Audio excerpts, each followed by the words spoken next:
Now it's time for Inspirational Women, and my guest, Anita K, a certified executive and life coach and author of Behaving Bravely, How to Mind Shift Life Challenges. Without a doubt, we are living in a stressful time, a new experience for all of us, and we are all in it. What we do in it and with it and because of it, that is the thing that we are creating and the new foundation of our future. Truly, the exciting thing is that we have the choice to be proactive. Choice, that is our action. And Anita K is with us to share some insights on how to navigate our time and our days. Anita K, good morning. It is really wonderful to have you join us this morning. Thank you, Kate. It's a pleasure to be here. It's really great to, have extra company. I think, through these radio waves, the media waves, we're able to make connections, make new friends in this way, and have a good chat over our morning coffee, don't you think? I completely agree. Yes, the whole way of social connecting has come to a new level, and a lot to uncover and discover through that. I agree. And that's part of what a big part of this morning is dealing with this. We're all needing to be spending more time within the four walls of whatever abode it is that we are living in. We have that kind of, we can think of it as confinement, but maybe it's not confinement. Maybe there's a better way to look at it. I couldn't agree with you more, Kate. Yes, I think initially that's what it sounded like, and that was the message that it was sending, or a lot of people adopting, the thoughts under that umbrella. But like I said, I think the true discovering right now has been very interesting, I think personally and professionally for individuals across the country. So maybe that is part of the thought, rather than thinking, what are we having to endure, is what are the new things we might be learning, and think of it as really a great opportunity. Yes, I completely agree. And, it's wonderful to first, think about having thoughts in uncomfortable times. And doing that is not easy and sometimes typically a learned skill. Personally speaking for myself, I've been in lots of personal and professional situations like we all have, where initially we get those auto responses, right, Kate, where things are doomed and gloom and the unknowns and how to manage the what ifs. But really, going forward and being patient with what can be uncovered can be a gift. In my book, Behaving Bravely, the premise is really around how we can all learn how to perform mind shifting. And basically that means is, focusing on things that help us specifically with our emotions and thoughts, and replace the unhelpful and former beliefs that we have.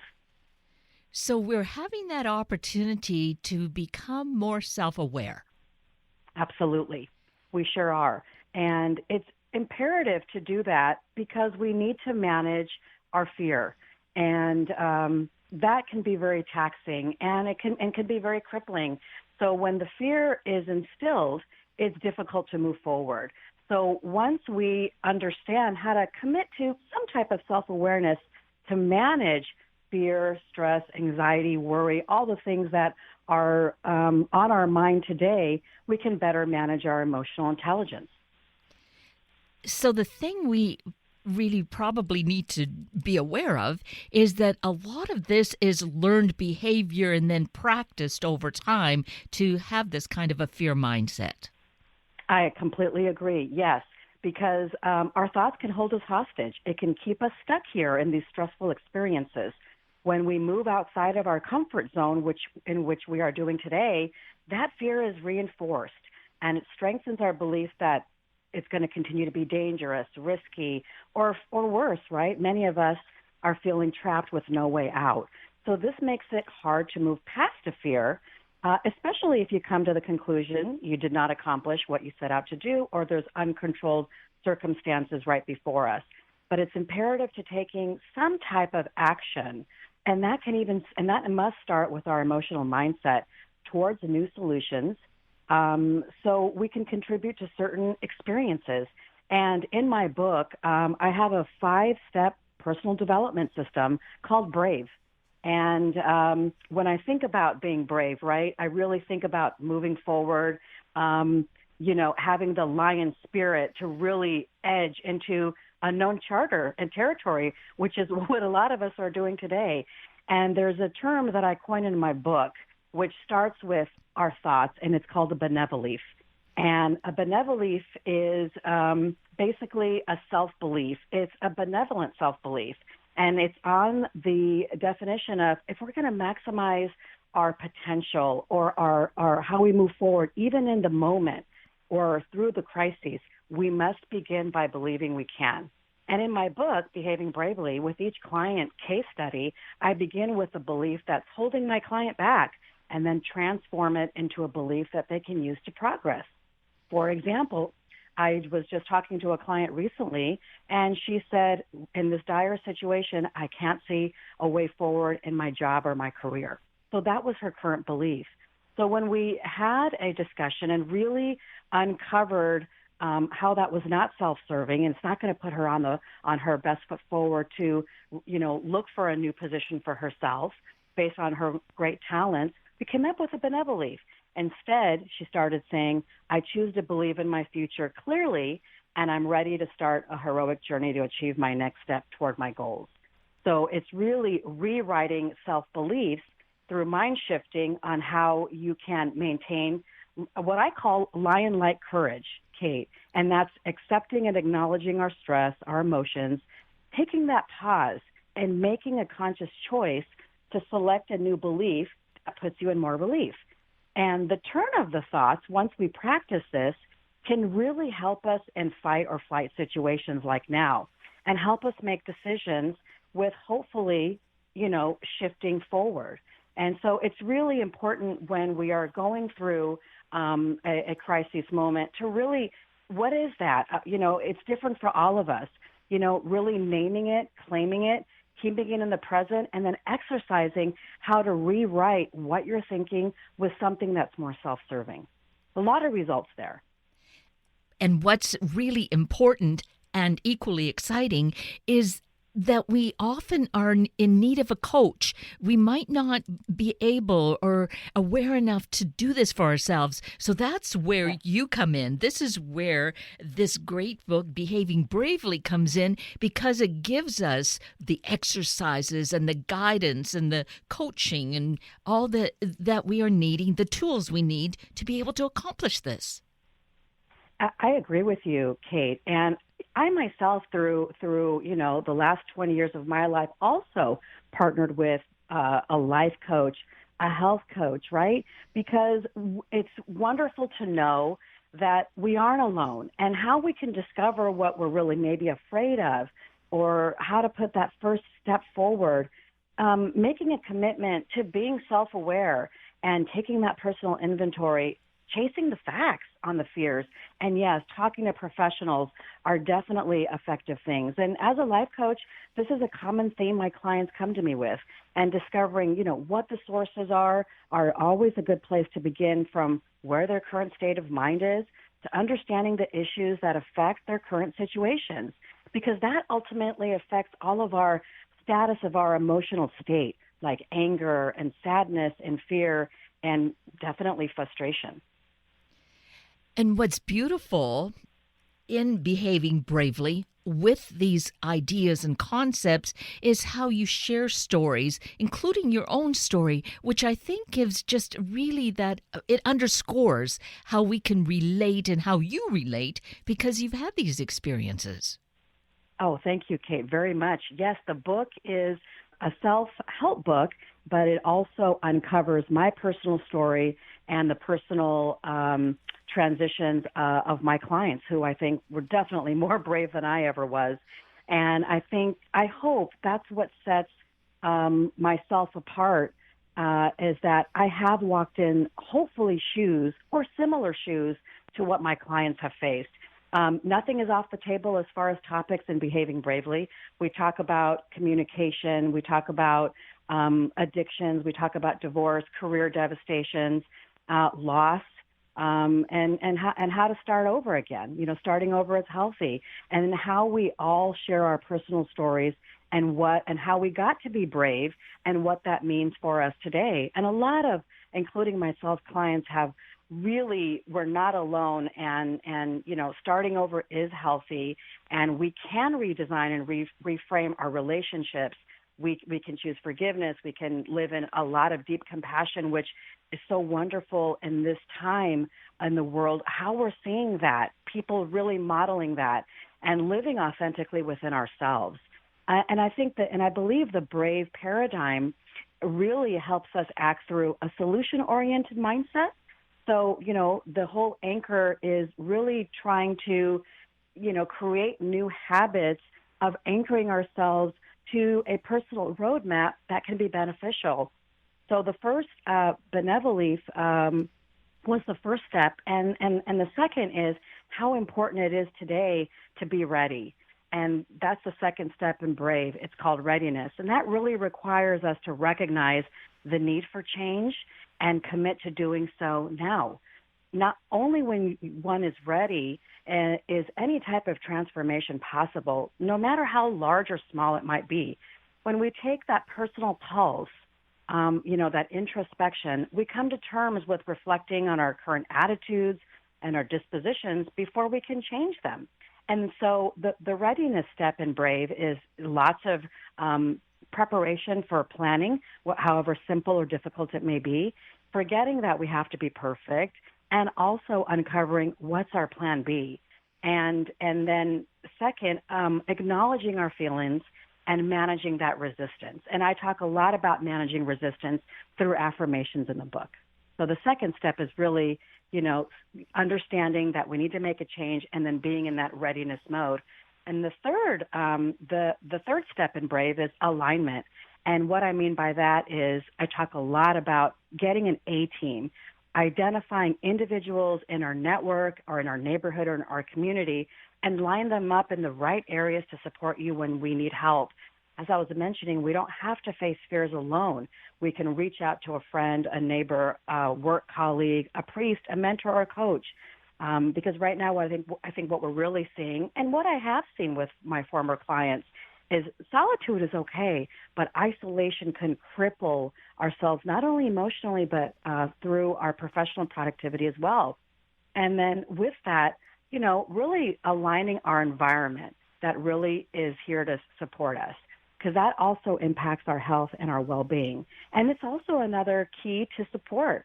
So to affect change again, this talks about centering ourselves and accounting for all the factors that impact our behavior. And then the last two steps are is vision, when we can see our desired destination and the road to get there, and really seeing ourselves honestly and compassionately.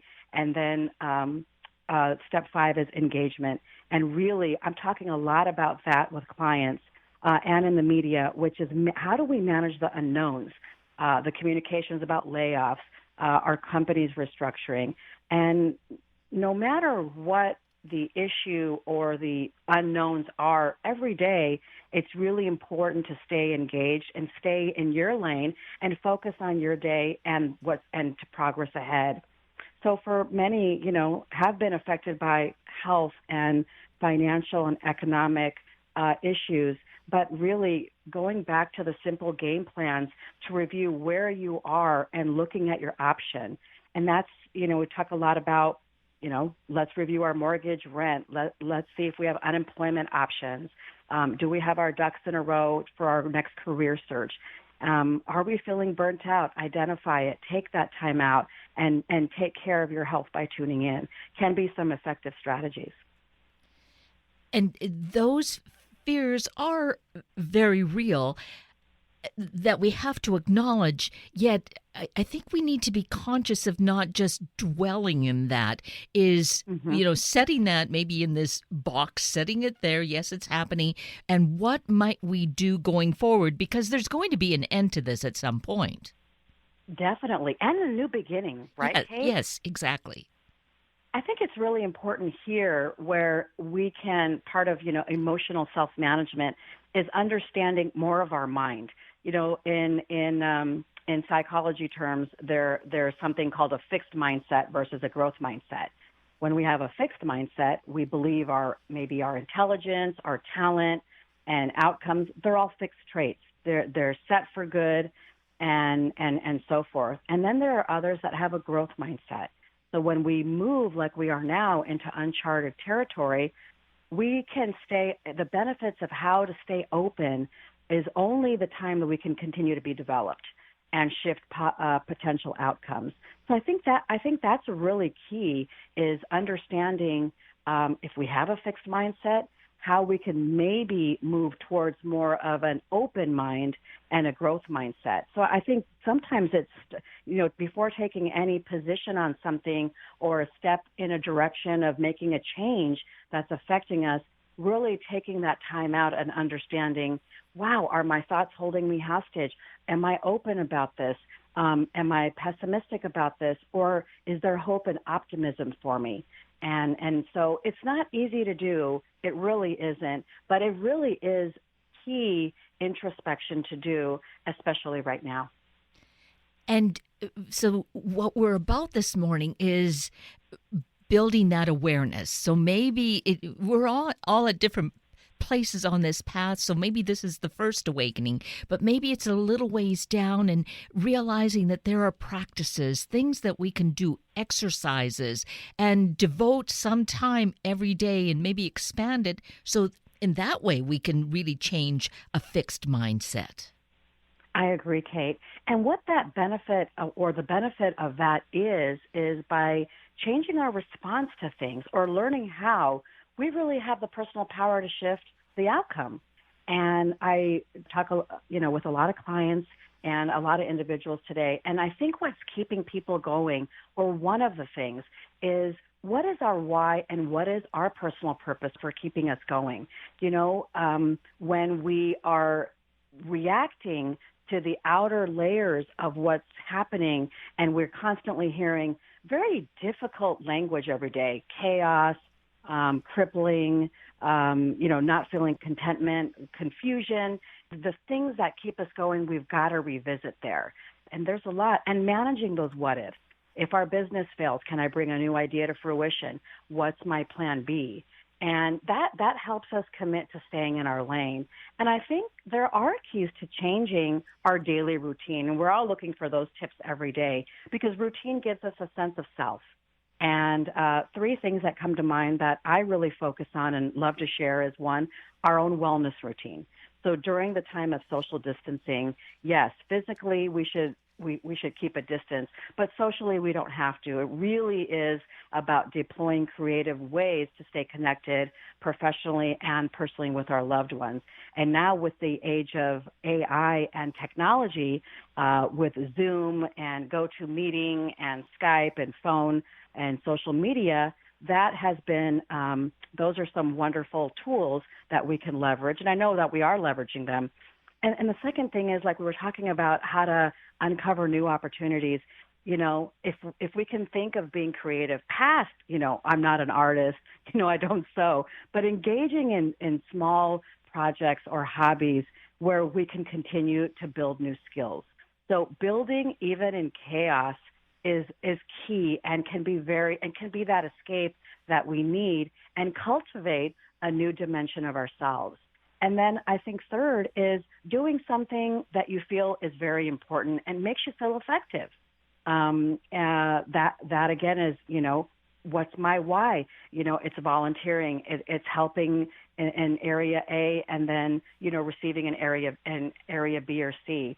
But strengthening, these three areas can really keep you in this mindfulness practice. And then, I like what you said, also strengthening your physical routine, because physical and emotional are interdependent and definitely go hand in hand. And I think those are some of the things that really help us stay in that bravery mindset. Yes, that bravery is key here. And, thinking of bravery and then thinking of the second point of new opportunities, as you were discussing that, Anita, I was thinking some of us may have a dream from long ago, and it just gets buried because life took over. now is maybe Absolutely. the time for that dream to begin to surface, and we might nurture it and realize that now's the time for it. I love that. And that aligns with, step four in the Brave paradigm, which is our vision.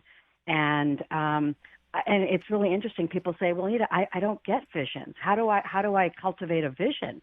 And I say, well, it's kind of like a dream. But before we can dream, we need to set and believe in our vision and set that stage by practicing our mindset as if we're already there. We already accomplished it.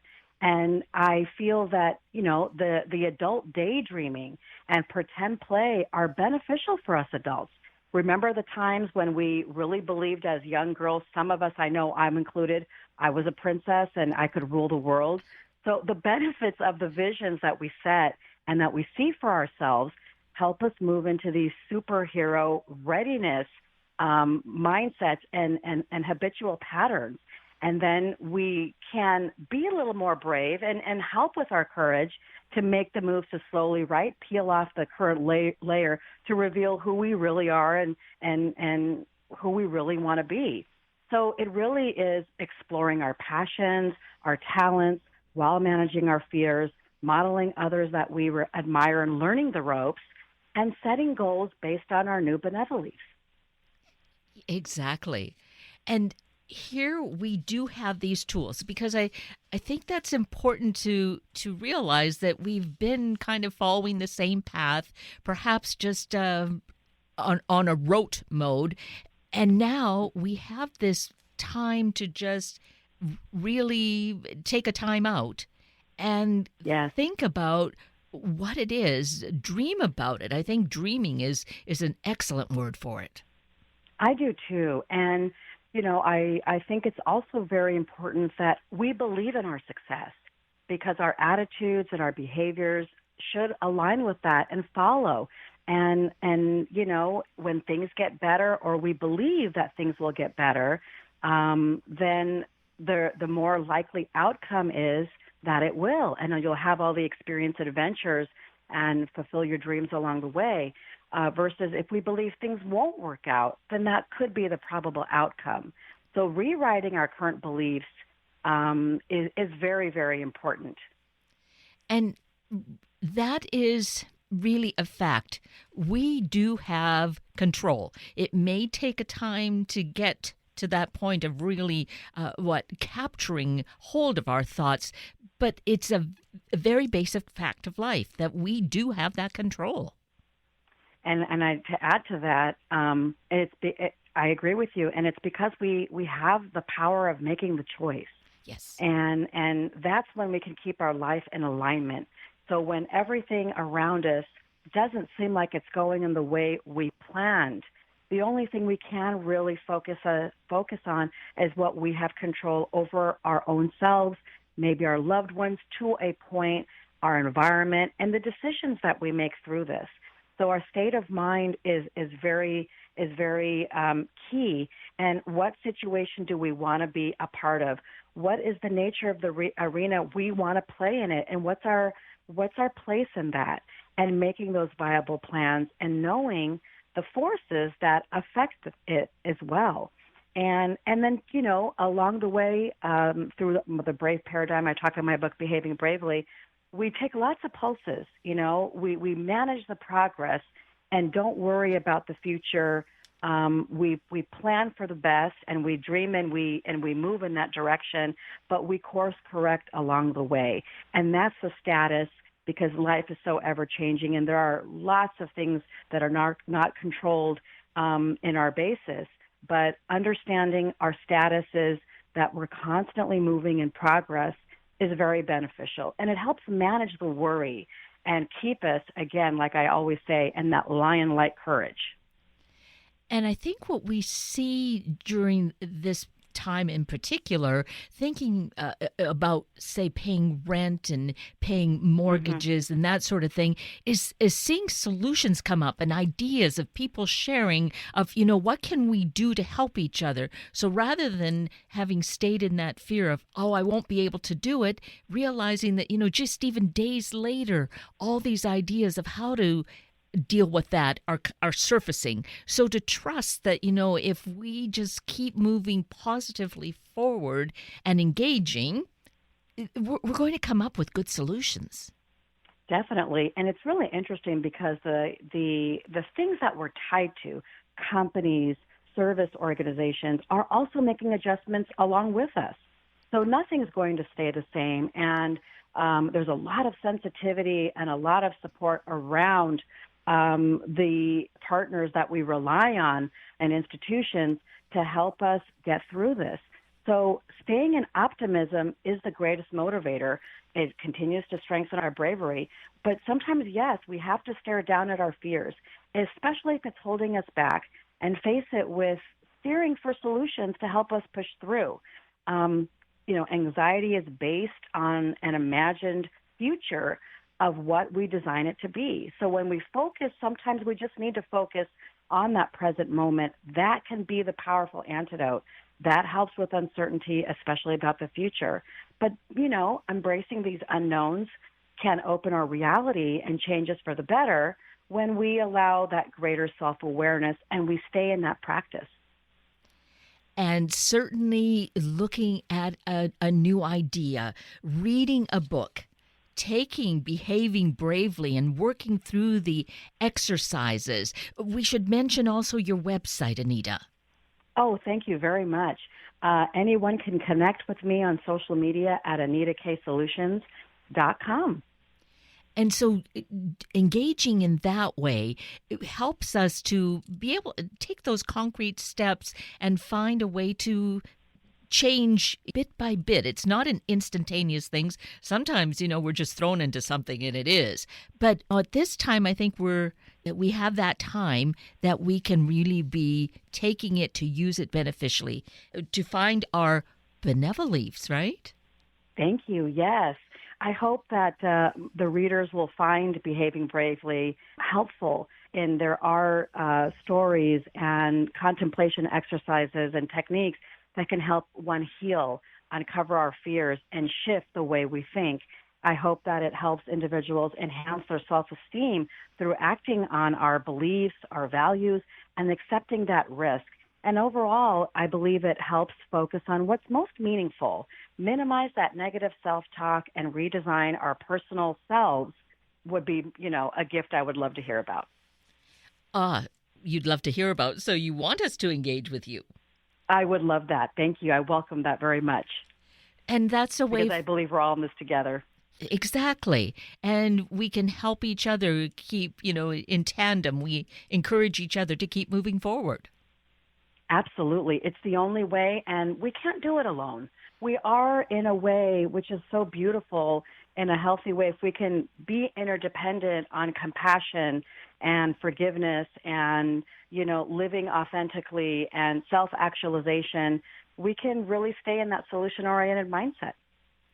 And then we will see as we get on the other side of this what the silver lining has been, how we can be, transformed persons, individuals as a result of this. Yes, Kate, I completely agree. Well, you are certainly such a great inspiration, Anita, and the fact that we can have our own coach by working with the book, Behaving Bravely, we can really accomplish such great things. I'm so thrilled that we've had this time that you are here to encourage us to be that. Oh, it's been my absolute pleasure, Kate. Thank you so much for this opportunity. Oh, it's been my pleasure to do so. So let's move forward bravely together, shall we? We shall. And with that, we are at the end of a very full hour of Inspirational Women with Anita K and Sunday Morning Magazine with Dr. Richard Bandler. I'm Kate Daniels, your host, and I greatly appreciate your sharing this hour with me and these special guests. For details you might have missed or information you'd like to know, please just send me an email, kated@warm1069.com, and I'll get right back to you. Also, if you'd like to listen again or share these important stories with your family and friends, find the podcast on our Warm 1069 webpage. Just click on the podcast tab, then Sunday mornings, and look for the show and guest names. I now wish you and your family a day of taking the reins to learn, to change, and to grow. Have a week of the same, and then please plan to join me again next weekend for another hour of Sunday Morning Magazine and Inspirational Women on Warm 1069. Good morning.